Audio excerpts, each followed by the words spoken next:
Bueno, vamos a empezar con la clase de trastorno de personalidad. Un tema muy vigente, muy actual, más en estos tiempos.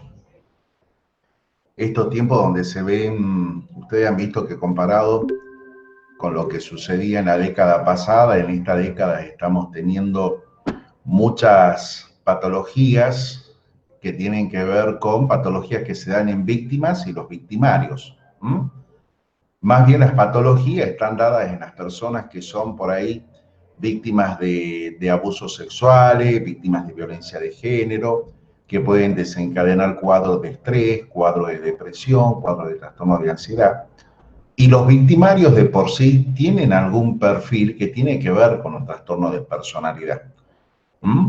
Estamos viendo que día a día lo que tiene que ver con los homicidios, lo que tiene que ver con los robos, lo que tiene que ver con alteraciones de conductas sociales, no necesariamente son personas, sujetos que responden a las características de tener una enfermedad de base. Entonces, la clase que vamos a ver ahora, vamos a ver un grupo de afecciones que tienen ciertas características que van hacia la neurosis, otras que van hacia la psicosis, otras que están al medio, y vamos a ver las perversiones también, ¿no? Las perversiones que son esas conductas que se pueden presentar de diferentes maneras. Pero antes de empezar a describir los trastornos de personalidad, veremos un cachito, vamos a ver y tenemos que describir qué es lo que significa persona, etimológicamente hablando. ¿Alguien me puede decir qué es lo que entiende por persona?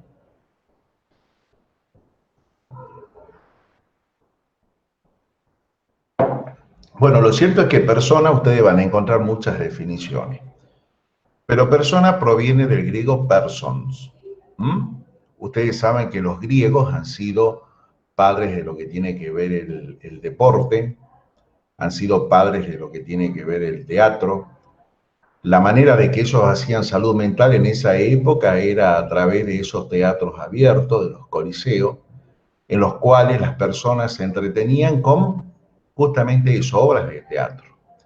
Y la dramatización no se daba a través de la mímica de la cara, sino que se daba a través de máscaras, máscaras que representaban la tristeza, la melancolía, la alegría, y de esa manera es como empieza a iniciarse el teatro.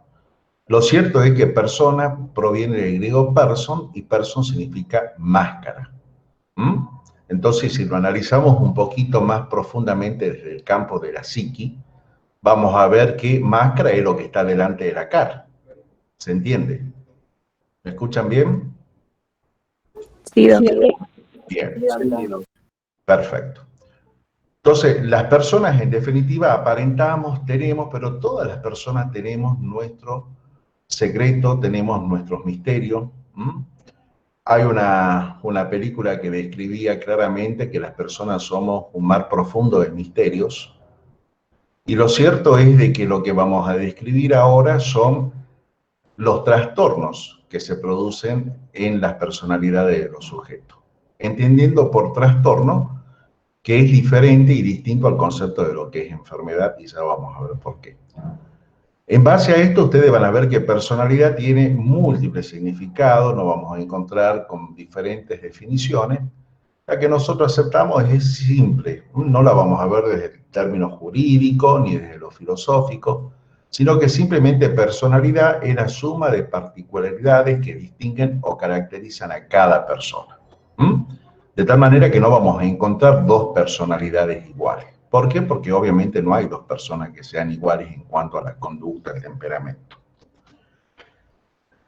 Hay criterios diagnósticos, como ustedes han visto a lo largo de las clases teóricas anteriores, que tienen que ver con el CIE-10 y con el DSM-5, que son manuales donde se codifican las enfermedades y los trastornos mentales.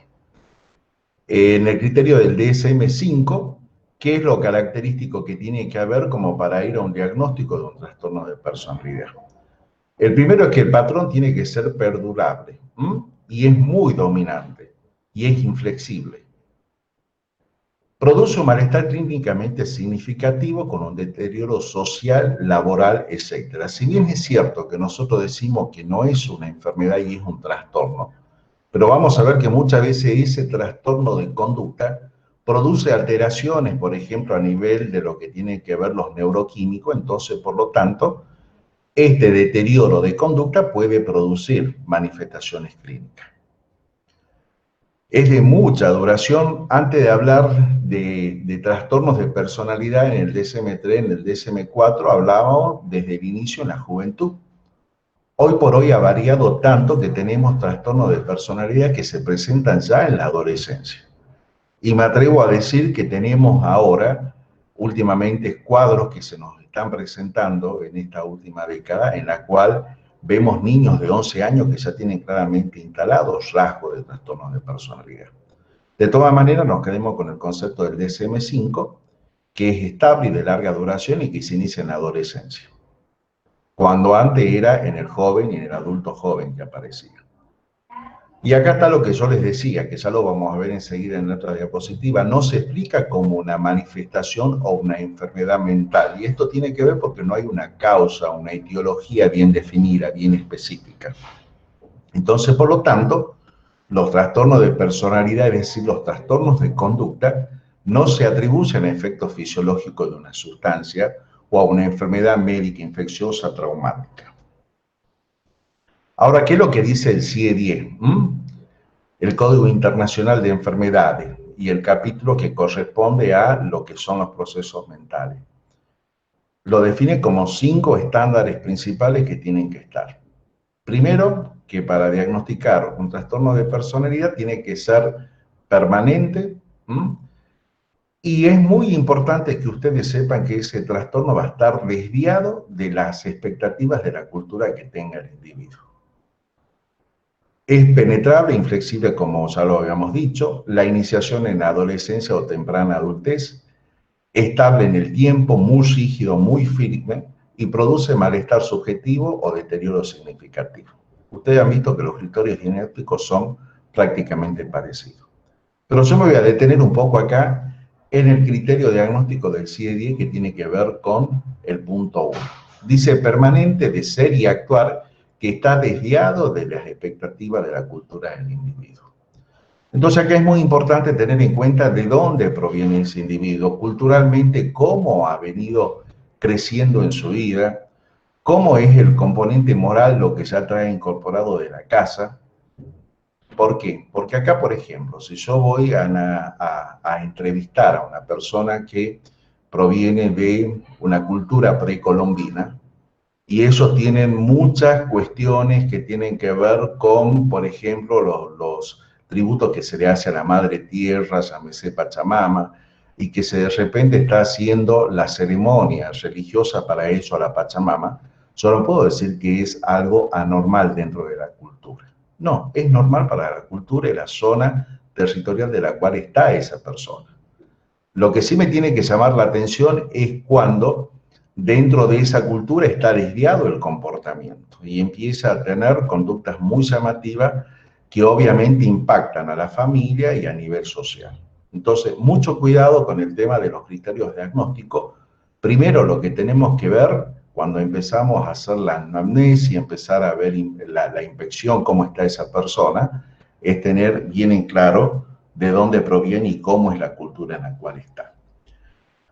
En base a todo esto podemos definir entonces los trastornos de los trastornos de personalidad como un grupo de afecciones mentales. No vamos a decir que son enfermedades, sino que son afecciones mentales, en las cuales una persona tiene un patrón prolongado de comportamientos, emociones y pensamientos que es diferente a las expectativas de la cultura. Y acá cuando hablamos de patrón prolongado de comportamiento, emociones y pensamiento, esas 3 palabras nos están diciendo, por ejemplo, cuando hablamos de emociones, nos da más bien todo un componente neurótico. Cuando hablamos de alteraciones en el pensamiento, estamos más bien yendo a pensamientos que quizás tengan que ver con algunos comportamientos psicóticos. Y cuando hablamos prolongado del comportamiento, estamos viendo con la conducta. Entonces, en esta definición ya nos están diciendo que los trastornos de personalidades, a través de las emociones, van a tener algunos indicadores que son neuróticos, a través del pensamiento algunos indicadores que son psicóticos y del comportamiento de la cultura en general. Entonces esta vendría a ser la definición de trastorno de personalidad. Grupo de afecciones mentales, no de enfermedades, y ya vamos a ver por qué, en las cuales una persona tiene un patrón prolongado de comportamiento, emociones y pensamiento que es diferente a la expectativa de su cultura. Bueno, ¿cuáles van a ser los factores determinantes? Porque en definitiva la causa hasta el día de hoy no está bien definida, pero sí hay factores que son determinantes que tienen que ver con lo ontogenético y con lo filogenético. Cuando hablamos de lo ontogenético, hablamos de factores determinantes temperamentales, donde entra el componente genético, el componente biológico y constitucional. Cuando hablamos de la parte caracterológica, vamos a ver que el medio ambiente y las relaciones interpersonales también influyen en la forma de ser y en la conducta de una persona. Es decir, que la conducta de una persona va a depender mucho de lo genético, de lo biológico y de lo constitucional. Y cuando hablamos de lo constitucional, hablamos de lo moral que ya lo trae incorporado desde la casa. Eso vendría a ser lo ontogenético. Y lo filogenético tiene que ver cómo el ambiente externo influye en la conducta de una persona. El medio ambiente, las relaciones interpersonales. No va a ser, por ejemplo, la conducta y la cultura que tenga una persona que vive en un barrio con una familia constituida en forma estructurada, a lo que tenga que ser una persona de 14 años que esté sola conviviendo, por ejemplo, en una zona muy vulnerable donde haya muchas adicciones. Entonces eso es cómo el medio ambiente influye en el carácter de una persona. Está claro entonces, factores determinantes, lo temperamental es lo ontogenético, es decir, lo genético, lo biológico y lo constitucional. Y lo caracterológico es cómo lo externo, es decir, el medio ambiente y las relaciones interpersonales, influyen en lo que tiene que ver la conducta de una persona. Y acá sí vamos a ver la diferencia que hay. ¿Por qué nosotros decimos y sostenemos que los trastornos de personalidad no son enfermedades? ¿Pero por qué? Porque el trastorno sirve para describir las señales del estado de anormalidad y esa anormalidad cómo produce una alteración de la salud en la que se encuentra un sujeto. En cambio, la enfermedad señala una relación de causalidad porque influye en las causas concretas de falta de salud. Es decir, que en el trastorno es desconocido, la enfermedad es bien conocida, sabemos la etiología, sabemos el pronóstico, está bien estudiado. En cambio, en un trastorno de personalidad, en este caso, hablando de los conflictos mentales, vemos de que hay un comportamiento que es anormal. Bueno, ¿les queda claro hasta ahí? ¿Alguna pregunta? Antes de que empecemos a describir y a clasificar los trastornos de personalidad. Lo que a nosotros nos interesa fundamentalmente es que ustedes sepan diferenciar de que un trastorno no es lo mismo que una enfermedad. Acá no estamos hablando de enfermedades, sino que estamos hablando de trastornos de conducta.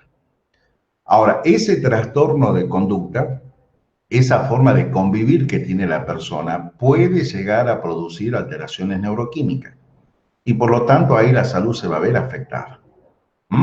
Es decir, que la conducta influye con todas las manifestaciones externas que tenga, puede haber alteraciones a nivel de los neuroquímicos. Por eso muchas veces hace falta medicar en este tipo de casos, como ya vamos a ver. En cambio, en la enfermedad yo tengo que partir de lo que es un síndrome, es decir, síntomas y signos que me llevan a que una enfermedad tenga cierto patrón de características bien específicas donde yo voy a saber la etiología, voy a hacer el tratamiento y puedo establecer el pronóstico. ¿Preguntas? No, doctor. Bueno, está clarito entonces. ¿Cómo vamos a clasificar los trastornos de personalidad?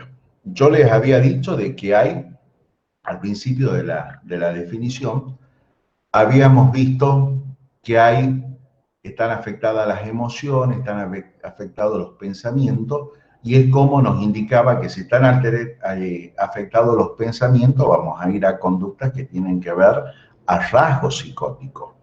Y acá si nosotros vemos el grupo A, que son 3 tipos de trastornos de personalidad, vemos que en general van a ser sujetos raros o excéntricos. Y hay una anormalidad en la parte cognitiva, en la forma de que se expresan y en la relación para con los demás.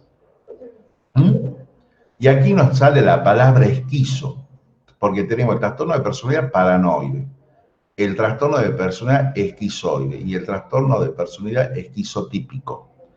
Entonces, la palabra esquizo, ¿qué es lo que suena? ¿Qué es lo que vieron ustedes con el doctor Corral en esquizofrenia? ¿Qué significaba esquizofrenia?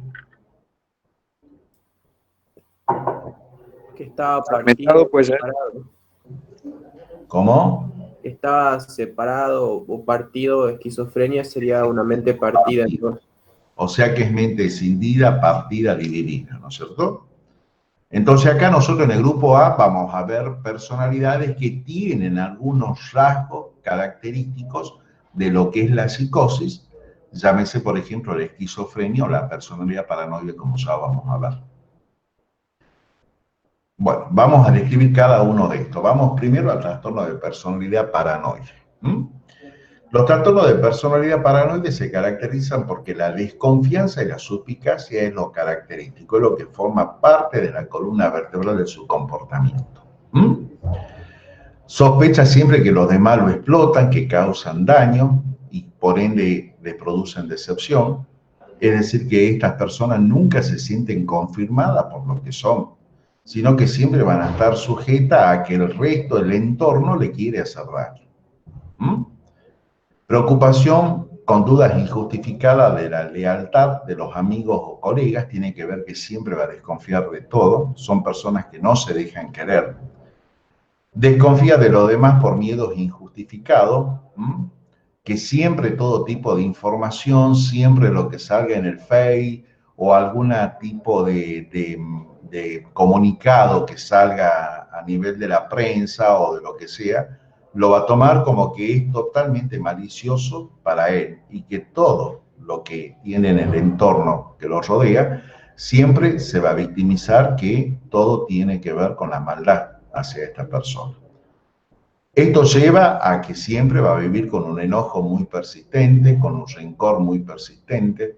No se va a olvidar aquellos códigos de comunicación conflictivos que tenga con el entorno. Por ejemplo, no va a olvidar insultos, desaire o injurias.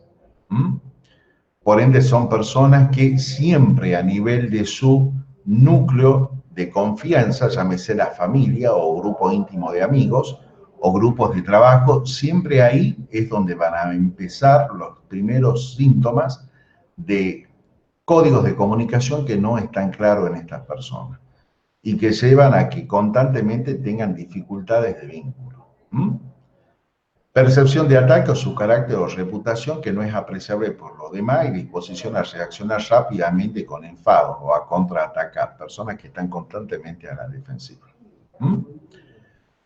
Entonces siempre acá está lo que yo les decía recientemente, sospechas recurrentes sin justificación respecto a la fidelidad del cónyuge o de la pareja. Es decir, que la desconfianza siempre empieza a aparecer en sus círculos más íntimos, llámese pareja, llámese familia, o en los vínculos de amistades que tengan. Entonces son personas que en definitiva se caracterizan por ser muy desconfiadas de todo. El otro trastorno de personalidad dentro del grupo A tiene que ver con el trastorno de personalidad esquizoide. La característica principal tiene que ver con el aislamiento social, son personas que tienen mucho retraimiento social y tienen muchas dificultades para expresar las emociones. Son aquellas personas que herméticamente se caracterizan porque no pueden expresar el hecho de dar un afecto ni tampoco cuando reciben un afecto. Entonces, el esquizoide se caracteriza porque no desea ni disfruta de las relaciones íntimas, incluyen formar parte de una familia. Son personas que no se sienten confirmadas en el rol dentro de la familia, no se sienten confirmados por lo que son, no se sienten confirmados como hijos, no se sienten confirmados como papá, como mamá, y eso hace a que vivan en un hermetismo, no únicamente familiar, sino por ende también social. Casi siempre van a elegir actividades solitarias. No son personas que tienen muchas dificultades para trabajar en equipo, para compartir, para dar, para recibir. ¿Mm? Como dice acá en la parte, muestra poco o ningún interés en tener experiencias sexuales con otra persona. Y esto tiene que ver con lo que el hermetismo afectivo. No le cuesta mucho involucrarse.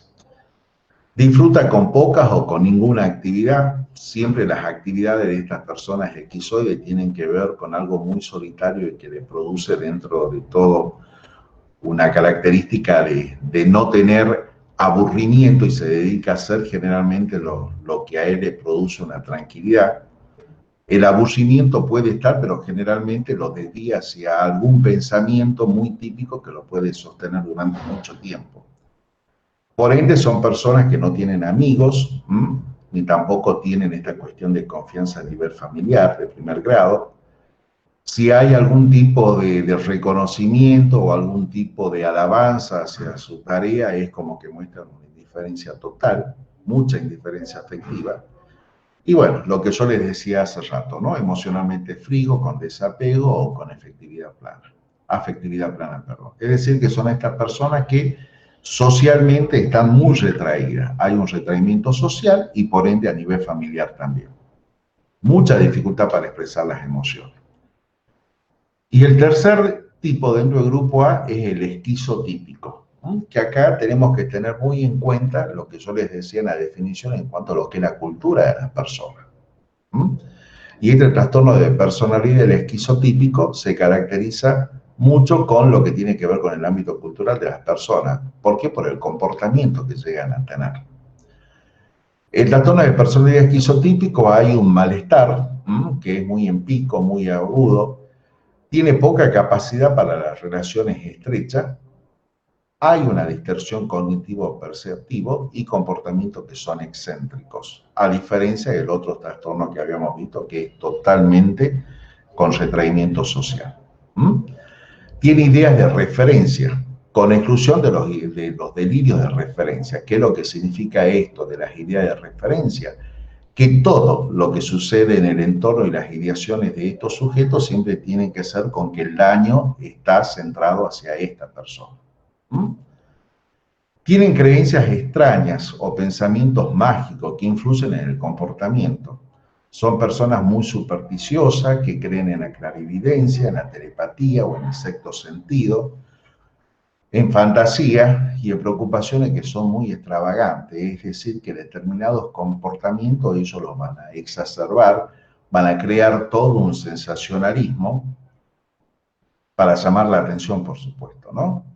Y eso es lo que tiene que ver con el comportamiento excéntrico. Son personas que tienen experiencias perceptivas inhabituales, incluidas ilusiones corporales, pensamientos o discursos extraños.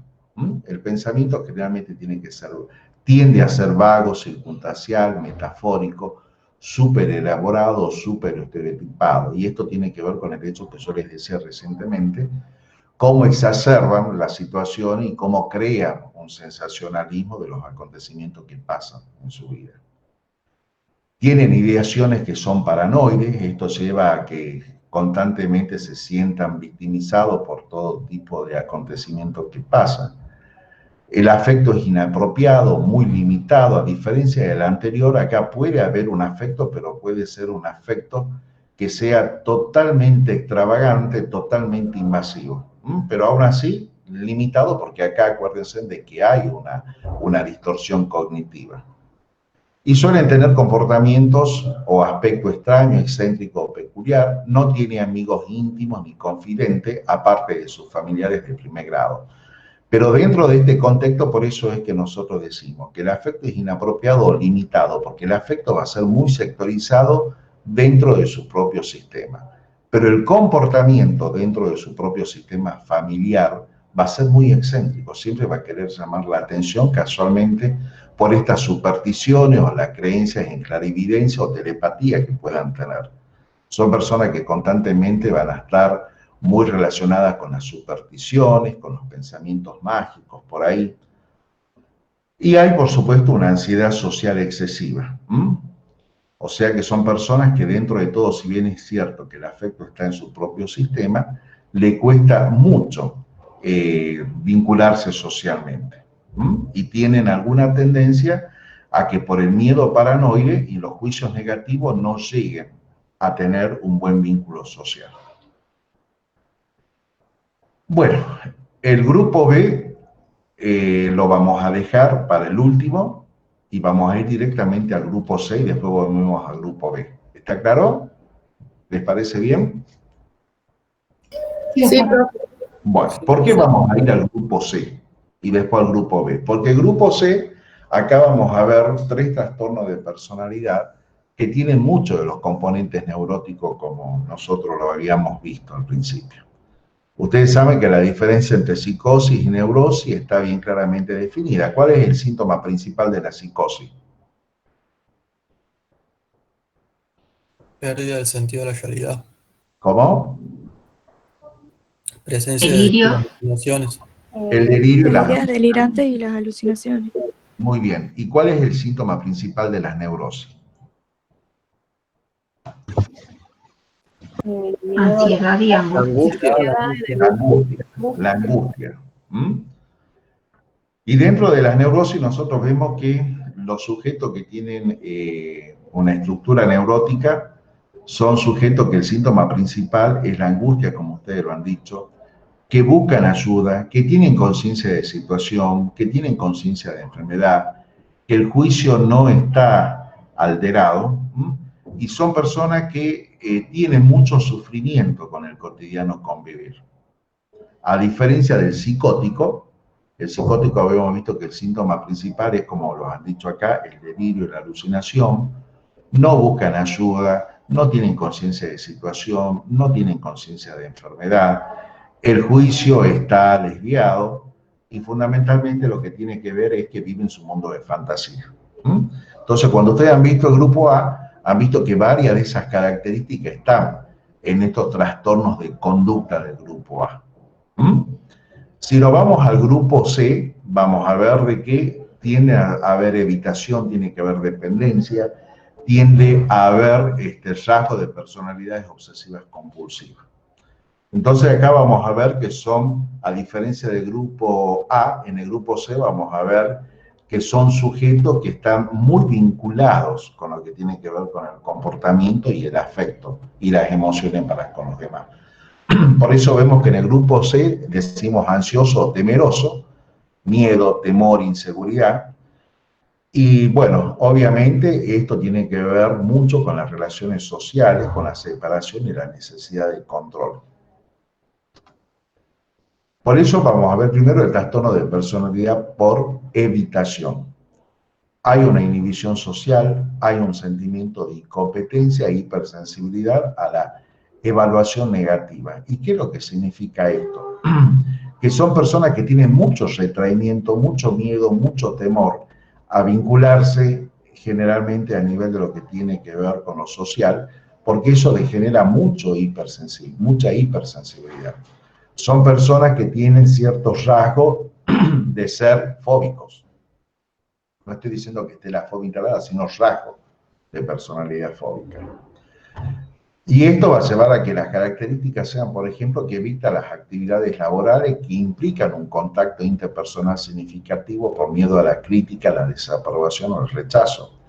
Que a diferencia del grupo A, ustedes han visto que había una indiferencia afectiva, ¿no es cierto? En cambio, aquí en el grupo C, estas personas sufren mucho, tienen mucho miedo, mucho temor a la desaprobación o al hecho de que no se los confirmen por lo que son. En cambio, los esquizos que habíamos visto en el grupo A son más bien indiferentes. Esa es la diferencia. Entonces, como vamos viendo que ha servido esta clasificación para ir haciendo lo que tienden más bien hacia la psicosis y lo que tienen más bien ciertos rasgos neuróticos. Se muestra poco dispuesto a establecer la relación con la demás, se muestra retraído en las relaciones estrechas porque teme que lo avergüencen o lo ridiculicen. Personas muy retraídas, tímidas, temerosas. Le preocupa ser criticado o rechazado en situaciones sociales, les cuesta mucho exponerse.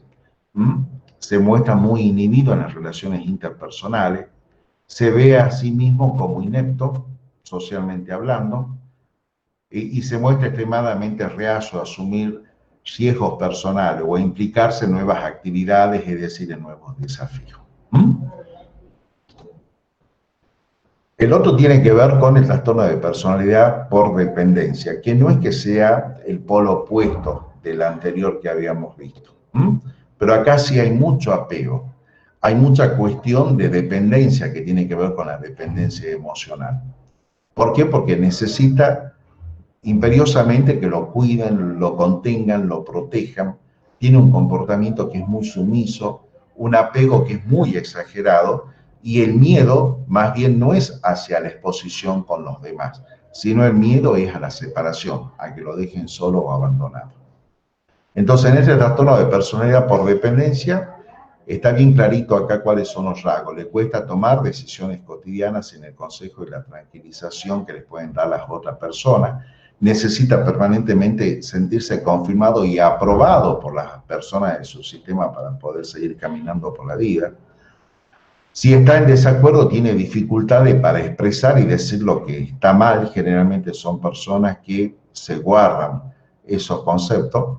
¿Por qué? Porque tienen miedo a perder el apoyo de las personas que lo contienen. Muchas dificultades para iniciar proyectos o hacer cosas por sí mismos, casualmente por esta inseguridad y de que no sea desaprobado por el entorno en el cual está. Vive demasiado lejos para la aceptación y el apoyo de los demás. Se siente incómodo e indefenso cuando está solo por miedo a ser incapaz o a cuidarse a sí mismo. Cuando termina una relación estrecha, busca con urgencia otra relación para que lo cuiden y apoyen. Y siente una preocupación no realista por miedo a que lo abandonen y tengan que cuidar de sí mismo. Es decir, que son personas, en definitiva, por dependencia, que constantemente necesitan estar invadiendo, necesitan estar influidas en la aprobación de los demás. Cuando digo invadiendo es porque son personalidades que cuesta mucho que se independicen para que sigan caminando por la vida y tienden a ser muy invasivos, incisivos en lo que tiene que ver, por ejemplo, la intimidad de las otras personas. Es como que se llegan a involucrar más allá de lo que un vínculo pueda llegar a sostener. Y son personas que sufren mucho porque tienen miedo a la separación y a la desaprobación. Cuando habíamos visto neurosis, habíamos visto que dentro de lo que es la estructura, así como existe una estructura anatómica, longilínea, brevilínea, también mentalmente hay una estructura, y esa estructura o es neurótica o es psicótica. Y dentro de la estructura neurótica estamos hablando de estructura, no estamos hablando de enfermedad. Vamos a ver de que algunos son más detallistas que otros, son mucho más perfeccionistas que otros, entonces van a tener cierta estructura con rasgos obsesivos, otros con rasgos que son fóbicos, otros con rasgos que son histéricos. Entonces ahora dentro de esa estructura vamos a ver cómo la estructura que es obsesiva puede llegar a convertirse en un trastorno anormal en su salud que tiende a producir un trastorno de personalidad obsesiva compulsiva. Es decir, que hay un miedo exagerado por lo que es el desorden, siempre tienen que mantener un orden, siempre tienen que sostener un perfeccionismo, por ende siempre tienen que sostener el control mental e interpersonal. ¿Qué es lo que quiere decir con todo esto? Que son personas que son muy exageradas en lo que tiene que ver con los detalles, las normas, el orden, la organización o los programas, hasta tal punto que muchas veces descuidan el objetivo principal de la actividad. Y acá nos vamos a detener un poquito. Nos vamos a detener un poquito en el sentido de que vamos a lo que es el ámbito nuestro, vamos a lo que es el ámbito universitario, vamos a lo que es la carrera. En la carrera nosotros tenemos metas claras, objetivos que cumplir. En el rol de ustedes de estudiantes, para aprobar una materia tienen que cumplir ciertos objetivos bien específicos para aprobar la materia. Pero bueno, no puedo estar siempre totalmente monotemático, totalmente exagerado con lo que tiene que ver con saber el programa al 100% minuciosamente y buscar de un libro del otro, porque ese rasgo obsesivo va a llevar a que yo descuide el punto principal, que es aprobar la materia y prolongar muchas veces la materia a lo largo del tiempo y por ende atrasarme en la carrera. Entonces, ya es un trastorno de personalidad que requiere cierta asistencia que muchas veces no se lo ve, muchas veces no se hace tan visible, porque tiene que ver más bien con el cumplimiento, pero acá el cumplimiento es muy exagerado. Muestra un perfeccionismo que interfiere con la terminación de las tareas. Por ejemplo, es incapaz de completar un proyecto porque no se cumple sus propios estándares demasiado estrictos, que es lo que yo les ponía hace rato con el ejemplo que nosotros lo vemos cotidianamente con algunos alumnos o algunos compañeros de ustedes.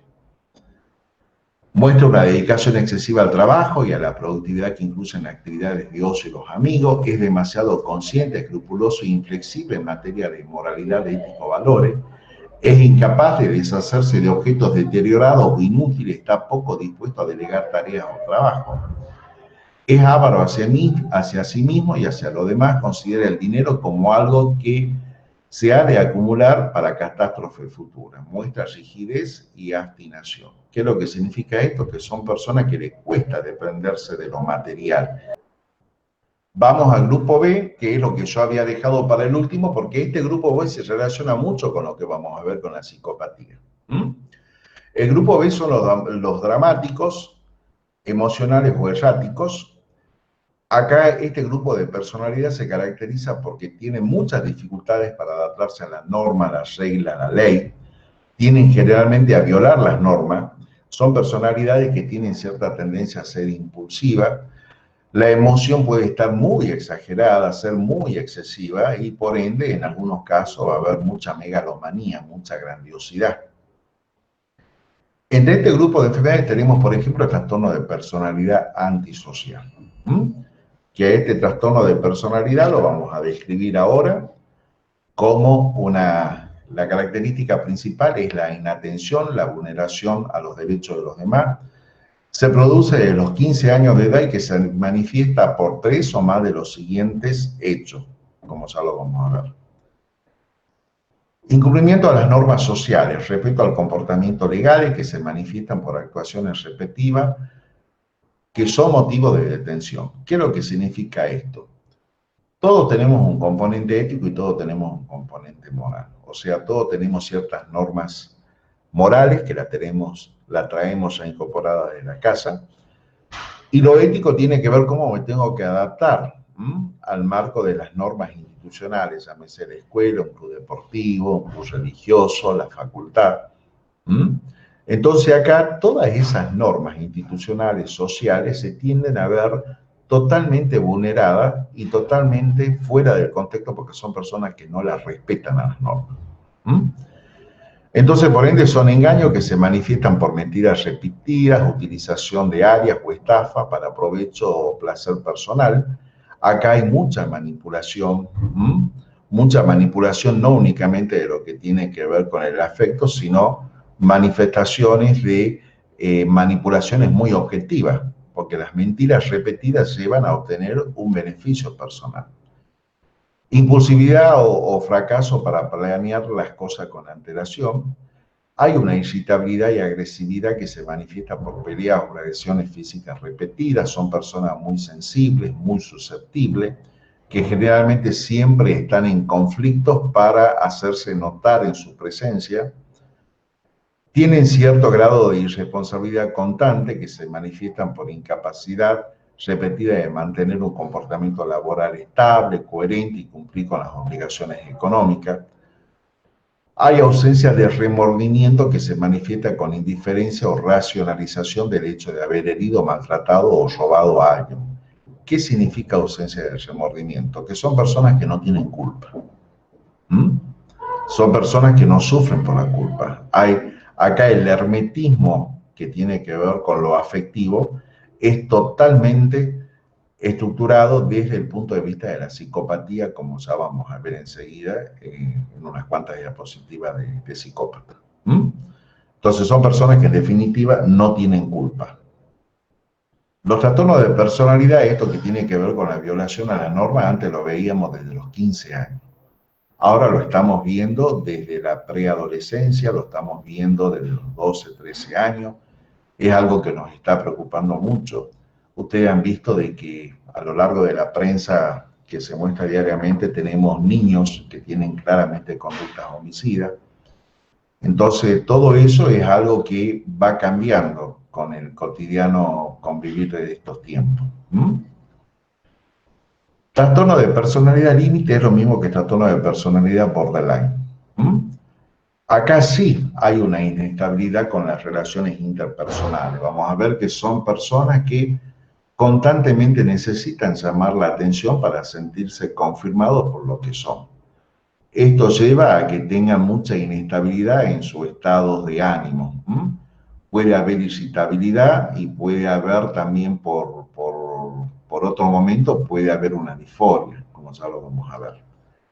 Es decir, que en el trastorno límite de personalidad hay inestabilidad en las relaciones interpersonales, no únicamente con la familia, sino en todo el contexto de amigos, laborales, de la autoimagen y del afecto, y la impulsividad es muy intensa. Son personas muy sensibles, muy susceptibles.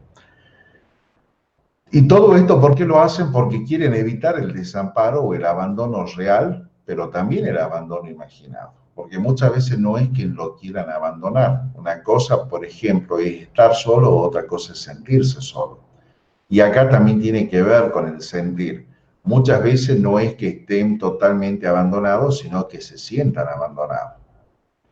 El patrón de las relaciones interpersonales, como habíamos visto, es muy inestable e intensa. Hay una persistencia a la autoimagen del sentido del yo. ¿Qué es lo que significa esto? Que son personas que muchas veces, para calmar el dolor psíquico, recurren al dolor corporal y producen alteraciones en lo que tiene que ver su autoimagen. Son personalidades que ustedes se van a dar cuenta, los trastornos límite o borre, que generalmente siempre tienen tendencia a producirse cortes, a autolesionarse. Y acá tenemos que saber hacer muy bien, cuando se nos presentan estos trastornos límite de personalidad, los diagnósticos diferenciales. Porque muchas veces decimos, sí, es una borre, es un trastorno, y no, puede haber un trastorno bipolar. También puede haber una conducta suicida de por medio, que de por sí los trastornos límites de personalidad son personalidades que tienen mucha tendencia a producirse autolesiones. Casualmente, ¿por qué? Para llamar la atención, pero en ese llamado de atención tenemos que tener en cuenta que nos puede estar diciendo algo y que estas personas se pueden llegar a suicidar. ¿Por qué? Porque la sensación de vacío que tienen y la sensación de falta de querer que tienen es algo muy intenso, es algo que está permanentemente muy estructurado en su persona. ¿Pero por qué? Porque no se dejan querer fundamentalmente. Y esto lleva a que tengan ideas paranoides, que son transitorias, que esas ideas paranoides pueden estar relacionadas con el estrés o síntomas disociativos graves. El trastorno de personalidad histriónico es como la misma palabra lo está diciendo. Estamos hablando mucho de histrionismo, estamos hablando mucho de teatralización. Acá hay una emotividad que es excesiva y de búsqueda de atención. Son personas que permanentemente necesitan llamar la atención. Y ahí está muy clarito el tema de las características. Son personas que tienen buena retórica, son personas que envuelven mucho con su discurso, son personas que tienen ciertas características seductoras a través de su forma de vestir o a través de su perfume o a través de cómo hablar, cómo expresarse. Eso es, dentro de todo no es tan difícil. Y el narcisista, acá sí, es que hay un patrón dominante, lo característico es la grandeza, es la megalomanía, el hecho de ser una persona que permanentemente necesita sí o sí mostrar a los demás su capacidad. Son personas que tienen un comportamiento que está muy relacionado con esta fantasía de megalomanía que tienen, y por supuesto que necesitan ser admirados por los demás. Y obviamente acá la empatía no va. Son personas muy egocéntricas, personalidades que tienen que mostrar todo su éxito sin interesarle, obviamente, si el que está a la par o el sistema tiene o no tiene éxito. Lo que sí necesita es ser admirado. Vuestros sentimientos de privilegio siempre. Bueno. Como ustedes se habrán dado cuenta, los trastornos de personalidad más bien son bien característicos, nada más que hay que saberlo diferenciar. El grupo A y el grupo C, lo que tiene que ver con el pensamiento, los otros lo que tienen que ver con el sufrir, en el grupo C, más bien con esta cuestión del miedo, el temor, la inseguridad. Y los del grupo C, que tiende a ser más bien trastorno de personalidad con ciertas características perversas. Y ahí en el antisocial nosotros ya habíamos visto de que son personalidades que les cuesta adaptarse a las normas. Personalidades que les cuesta convivir y entender al entorno, más bien gozan del sufrimiento ajeno. Y en base a eso vamos a tener la psicopatía, que está muy relacionado con la violencia. Nos quedan 10 minutitos. Lo cierto es que la estructuración del psiquismo, que ustedes han visto ya en Salud Mental 1, Freud, que es el padre del psicoanálisis, de 1856 a 1939, tiene una teoría muy clara en la conformación de la estructura a través de lo que es el ello, el yo y el super yo, que se inician desde el nacimiento y es lo que en definitiva va a manifestar o va a definir la conducta del sujeto. Eso no me voy a detener muy mucho por razones de tiempo. Lo cierto es que también dentro de lo que es la estructura mental, aparte del super yo, el ello y el ello, tenemos lo que es inconsciente, preconsciente y consciente. Lo cierto es que el inconsciente funciona desde el origen del sujeto hasta la muerte, está constantemente en actividad. Cuando nosotros nos vamos a dormir, nos desconectamos del mundo externo, se apaga el consciente, pero el inconsciente sigue funcionando. Y por eso es que tengo sueños, tengo pesadillas. Freud tiene un amplio capítulo escrito con respecto a la interpretación de los sueños. Ese inconsciente sufre mucho, cuesta leerlo al inconsciente, por supuesto, porque hay muchos recuerdos, traumas que lo tenemos muy guardados en el inconsciente y que producen una serie de enfermedades, como ya lo hemos visto nosotros, por ejemplo, en los trastornos neuróticos. Bueno, vamos a la estructura psicopática o perversa. Lo cierto es que para describir la estructura psicopática o perversa tenemos que tener en cuenta que el ello es la parte de la estructura que tiene que ver con el placer y el impulso de satisfacción. El yo es la parte de la estructura que tiene que ver con la instancia psíquica actuante, el presente, el actual, que actúa como mediadora, digamos. Y el super yo es la parte de la estructura que tiene que ver con la estructura que enjuicia lo moral de la actividad yoica. Entonces, el ello es el impulso a la satisfacción, el super yo es en definitiva lo que va a decir esto está bien, esto está mal, y el yo es la instancia que está en medio. Entonces, la estructura psicopática o perversa, ¿qué es lo que se denota? Que hay una ausencia de la constitución del super yo y hay una primicia del ello. Es decir, que son personas que dentro de todo van a tener en su estructura mental mucho placer e impulso de satisfacción. Y no va a haber la parte de la estructura mental que diga esto está bien o esto está mal. Eso es a grandes rasgos. Lo cierto es que la psicopatía puede ser primaria o secundaria. La primaria es la que tiene que ver con que hay un déficit en la formación del psiquismo, como ya lo habíamos visto en la diapositiva anterior. En cambio, la secundaria se manifiesta porque hay rasgos psicopáticos que se van adquiriendo a lo largo de la vida. Y acá sí quizás entra un poco el concepto de lo que es lo filogenético, porque va a tener que ver en el ambiente donde el sujeto se desempeña, cómo son los vínculos interpersonales, y eso va a llevar a que tenga ciertos rasgos psicopáticos. Lo cierto es que los psicópatas se caracterizan por tener una inteligencia media a alta. Son estructuras mentales en la cual no es lo mismo ser inteligente que ser sabio.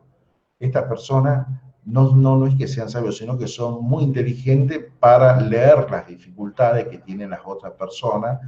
Son personas muy inteligentes como para leer las debilidades afectivas que tengan las otras personas. Lleva a que tengan conductas impulsivas, antisociales y agresivas. Acá está lo que yo le decía, habilidad para detectar la debilidad del otro, bajo umbral para tolerar las frustraciones y ausencia de culpa y angustia. Esta cuestión de la ausencia de culpa y angustia, nosotros ya habíamos visto en el grupo antisocial de que son personas que no tienen culpa. Y acá con respecto a la angustia es algo que se está estudiando porque siempre se ha sostenido que el psicópata no se angustia, pero en realidad en estudios experimentales que se están haciendo ahora, se está viendo, por ejemplo, que el aburrimiento al psicópata sí lo llega a angustiar. Conservan el juicio de realidad, pero no tienen conciencia de enfermedad, obviamente, porque esto no es una enfermedad, esto es un trastorno de conducta, muy manifiesto, muy característico. Tratan a las otras personas como objetos, su goce orgánico lo tienen provocando angustia en el otro, imposibilidad de postergar la satisfacción de los impulsos, pasan del instinto a la acción sin mediar reflexión, es decir, que si tienen algo fijo, algo ya planificado durante el día, lo tienen que hacer sí o sí, impulsivamente en el acto de ir a producir la agresividad, no tienen la capacidad de mediar si lo que están haciendo lo hacen bien o lo hacen mal. En cambio, el rasgo psicopático tiende a ser mucho más leve. Hay un déficit normativo social, no se adapta a las normas de convivencia. Generalmente son personas que provienen de ambientes sociofamiliares anómicos, donde la norma de los roles no está claro. Hay una carencia de solidaridad, hay muchas personas que tienen rasgos psicopáticos porque son muy egocéntricas. Y son caminos que llevan a que hayan factores predisponentes a que tengan consumo de droga, que sean predispuestos a tener conductas de accidentes de tránsito, conductas para suicida, que me gustaría detenerme un poco más en eso, pero por razones de tiempo no vamos a poder, que generan mucha violencia familiar, y cuando pongo futbolística es porque la violencia en el fútbol ha estado a través de los barra bravas, como se decían, que esto es una característica muy propia nuestra en América Latina, que en definitiva lleva a que se aglomeren personas con rasgos psicopáticos y lleguen a producir todo un caos social. Bueno, ya casi me voy a detener 2 segundos, no sé cómo estamos con el tiempo, nos quedan 3 minutitos. Se denominan también perversiones o sociopatía. Generalmente la denominación de perversiones se asocia a comportamientos sexuales que para la obtención de satisfacción prescinde del vínculo afectivo con el otro, al que solo utiliza como objeto de placer autoerótico. Y acá sale lo que tiene que ver con el violador y el abusador. Hoy por hoy la violencia tiene diferentes tipos de manifestaciones. Hoy por hoy tenemos un nuevo Código Civil, donde el derecho de los niños, de los adolescentes está claramente establecido. La violencia, está la violencia simbólica, la violencia psicológica, la violencia física, y también está la violencia sexual. Algo que nos preocupa mucho es de que la violencia que llega en los niños adolescentes no llega claramente con un cuadro diciendo me ha pasado esto, he sido víctima de esto. Generalmente son personas, niños que llegan a las guardias. La lectura la hacen los pediatras, los enfermeros que están en primera instancia con la entrevista con estas personas, donde se detectan signos, por ejemplo, equimosis, algunos sangrados, algunas lesiones de trauma, que no se relacionan con un cuadro de un discurso efectivamente bien clínico, sino que hay algo que no coincide entre el discurso con lo que nosotros observamos. Y ahí puede ser de que salgan rasgos de que este niño ha sido víctima de algún abuso sexual, o directamente que el niño nos confía a nosotros de que ha sido víctima de un abuso, de una violación en su entorno. Generalmente lo que suele suceder con el tema de los abusos tienden a ser dentro del mismo sistema. Cuando hablamos dentro del mismo sistema, ustedes han visto que antes de la pandemia ha sido muy común y característico cómo hemos tenido denuncias, publicaciones de niños que han sido abusados en un jardín por determinados docentes, o en algunos clubes deportivos también, como hay algunos niños que han sido víctimas de maltrato y de abusos. Y esto también se da dentro de las mismas familias, ¿no? Donde está la víctima y el victimario, y llegan a nuestros servicios de emergencia sin decir el padre, la madre o la propia víctima ha sido abusado, pero muchas veces sí lo dicen. Entonces, hoy por hoy hay un protocolo que se sigue, en la cual todos los profesionales de la salud ponemos en conocimiento de la autoridad lo que estamos observando, y la autoridad de la institución ya verá y lo tiene que hacer siguiendo un protocolo para activar todo un protocolo interministerial, intersectorial, para proteger a esa víctima. O sea que no hay que tener miedo, porque en realidad no es que el médico o el enfermero denuncien, sino que el médico y el enfermero describen lo que están viendo en ese momento, Lo mandan al responsable de la institución y de ahí ya a la justicia para que se active todo un protocolo. Ustedes han escuchado violador serial.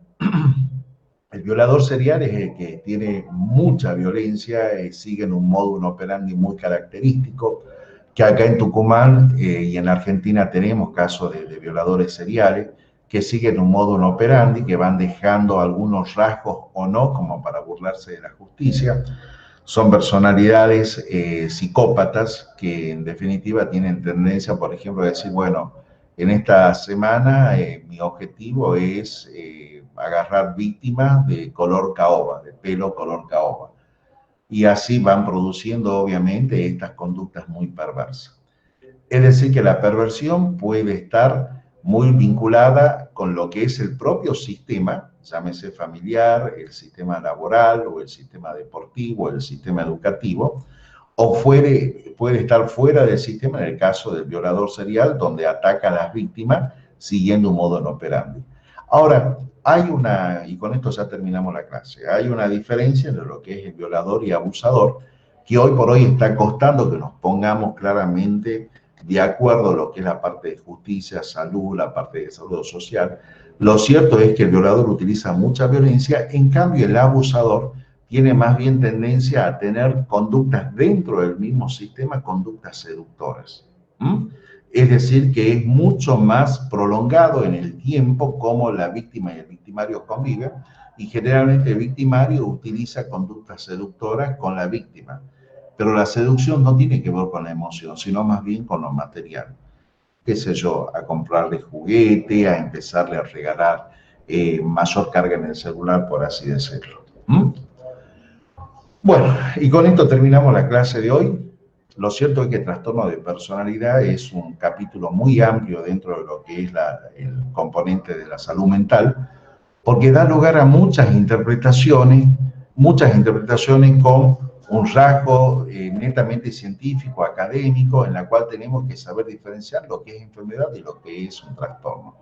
¿Por qué? Porque en el día a día, el hecho de convivir con las diferentes demandas y denuncias que hay a nivel judicial penal, llevan a que se quiera en alguna de las partes interesadas justificar todo como una enfermedad mental, y no es así. Por eso es que esta diapositiva termina. Es cierto, señor juez, que mi cliente aceptó coima, lavó dinero sucio y abrió cuentas secretas en Suiza, pero es inimputable. Puedo demostrar que actuó bajo emoción violenta, no sabía lo que hacía. Y yo creo que esta diapositiva nos dice todo. Bueno, consultas, preguntas.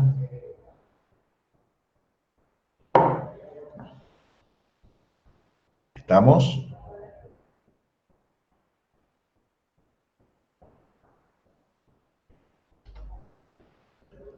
¿Preguntas?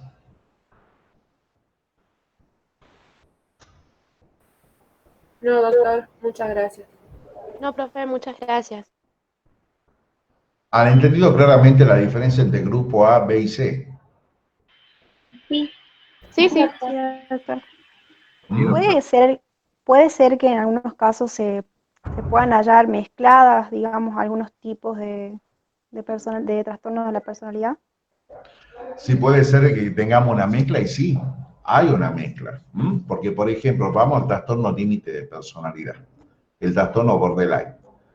El trastorno borderline, si bien es cierto que está en el grupo B, pero sufre, se angustia, llora, tiene muchas conductas de llamar la atención, y también va a tener esta otra conducta en la cual va a tener ciertos rasgos, por ejemplo, paranoide, donde el olor me hace ya más hacia el síntoma psicótico.